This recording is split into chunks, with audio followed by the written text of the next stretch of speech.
స్పష్టంగా అడల్టెడ్ ఘీ వచ్చిన మాట వాస్తవం.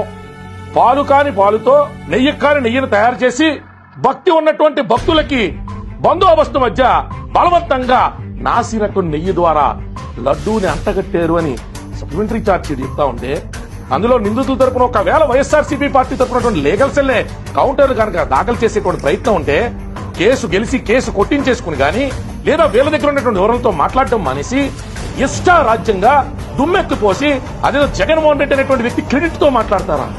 అంటే సిట్ ఇచ్చినటువంటి విచారణ, సిట్ ఇచ్చినటువంటి నివేదిక, ఛార్జ్ షీట్ ను కూడా తుంగలోకి తొక్కి యానిమల్ ఫ్యాట్ అనేటువంటిది కాదంటండి, కెమికల్ అనేటువంటిది ఉందంటండి, అది పెద్ద విషయం కాదన్నట్టు మాట్లాడతారు.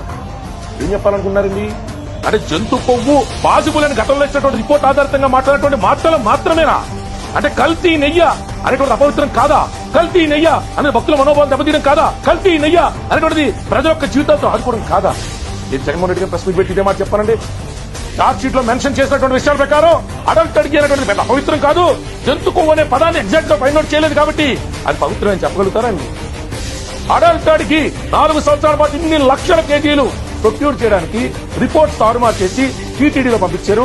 టీటీడీ వెరిఫై చేయకుండా దాన్ని తీసుకుని నేను మాట్లాడుతూ ఉంటే, ఎంతమంది అక్యూజ్డ్ పెడతా ఉంటే, సనాతన ధర్మ పరిరక్షణ బోర్డు అనేటువంటిది ఉంటే, హిందువులు మనోభావాలు అనేటువంటివి దెబ్బతినవని ఉంటే, దాని మీద విపరీతమైన మాటల